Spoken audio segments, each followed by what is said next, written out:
کہ عمران خان جیل میں بیٹھا ہوا ہے، جیل میں بیٹھے ہوئے آدمی کا ایک جملہ یا اس کا ایک سینٹینس یا کسی ایک چیز کے اوپر ایک چھوٹا سا موقف وہ آج بھی کتنا ریلیونٹ ہے کہ پوری حکومت اور اس کی بنیادیں ہل جاتی ہیں، ملک کا پورا نظام لرز جاتا ہے اس آدمی کے ایک جملہ بولنے پر یا ایک موقف لینے کے اوپر۔ یہاں سے آپ اندازہ کیجئے کہ یہ آدمی پاکستان کی سیاست میں کتنا ریلیونٹ ہو چکا ہے۔ 8 فروری نے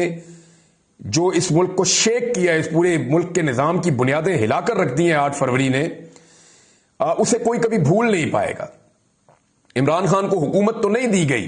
لیکن سب یہ جانتے ہیں کہ اس سے حکومت چھینی گئی ہے اور ایکچولی حکومت پر اس کا حق ہے، تو اب اس سے خائف رہیں گے سب، اس کے ایک ایک جملے سے ڈریں گے اور یہ چیزیں ہوتی رہیں گی۔ ہم ان چیزوں کو دیکھتے رہیں گے آنے والے دنوں میں بھی۔ عمران خان صاحب کے اوپر 4 مقدمات ہیں اس وقت۔ میں ذرا آپ کو کلیئر کر دوں، جو وہ 4 مقدمات سے نکلتے ہیں تو وہ باہر آ جاتے ہیں۔ ایک تو ختم ہو گیا توشہ خانہ والا،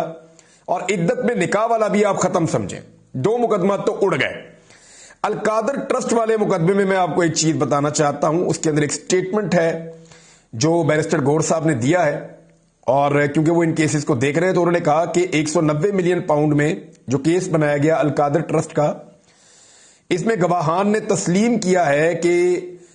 چیئرمین پاکستان تحریک انصاف جو بانی پی ٹی آئی ہیں عمران خان صاحب اور بشرا بی بی، انہوں نے کوئی فائدہ نہیں لیا۔ یعنی جو گواہان ہیں جن کو پیش کیا گیا اس مقدمے میں، انہوں نے خود آ کر انکشاف کیا کہ انہوں نے کوئی مالی فائدہ نہیں لیا۔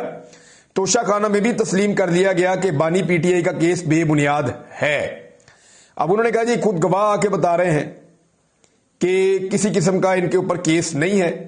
لہذا یہ کیس بھی اب آپ سمجھیں کہ ختم ہو جائے، کیونکہ القادر کا ٹرسٹ کا جو کیس ہے وہ بہت ہی عجیب ہے۔ زمین وہیں پہ موجود ہے، ٹرسٹ وہیں پہ موجود ہے،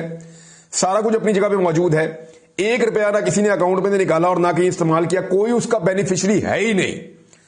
تو اس کے اندر تو کوئی اگر فائدہ اٹھائے گا تو کسی کے اوپر مقدمہ بنے گا نا، تو القادر ٹرسٹ والا کیس بھی اڑ جائے گا۔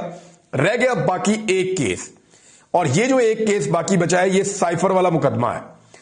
اس کی جو کل سماعت ہوئی ہے، آج دوبارہ سماعت ہونی ہے اس کے بارے میں، چیف جسٹس اسلام آباد ہائی کورٹ نے کہا کہ ہم چاہتے ہیں کہ اس کو آج کے دن میں مکمل کر لیں۔ جو آج والا دن آپ سن رہے ہیں ابھی ویلاگ، اسی دن کی میں بات کر رہا ہوں کہ وہ چاہ رہے ہیں کہ آج کے دن میں اس کو مکمل کر لیں، پھر بعد میں اس کے اوپر فیصلہ محفوظ ہوگا اور فیصلہ سنا دیا جائے گا۔ سائفر کیس کے اندر ایسے ایسے مذاق سامنے آئے ہیں۔ اعظم خان صاحب کا سٹیٹمنٹ جس کے اوپر یہ پورا کا پورا مقدمہ کھڑا تھا، وہ 2 سٹیٹمنٹ ہیں۔ ایک سٹیٹمنٹ جب وہ غائب ہو گئے اور منظر عام پر آئے اچانک اگست کے مڈ میں، اور انہوں نے مجسٹریٹ کے سامنے ایک سٹیٹمنٹ دیا۔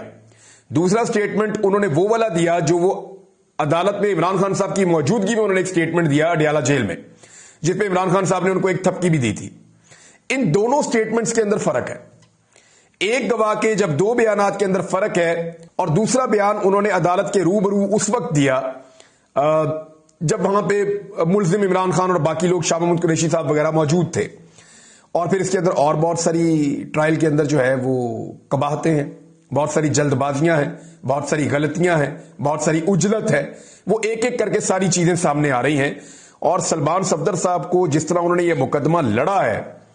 یعنی میرے خیال میں سلمان صفدر صاحب نے بہت بڑے بڑے مقدمات لڑے ہوں گے اپنی لائف میں، بڑے مقبول وکیل ہیں، پاکستان کے جو ٹاپ کے چند وکلا ہیں ان میں ان کا شمار ہوتا ہے، بڑے شاندار وکیل ہیں، لیکن انہوں نے جو اپنی وکالت کی ایک ایکسٹریم ہے وہ اس کیس کے اندر اپلائی کی ہے سائفر والے مقدمے میں، اور جیسے انہوں نے اس کیس کو اڑا کر رکھ دیا ہے، مجھے نہیں لگتا کہ عدالت کسی بھی صورت عمران خان صاحب کو اس میں سزا دے سکتی ہے۔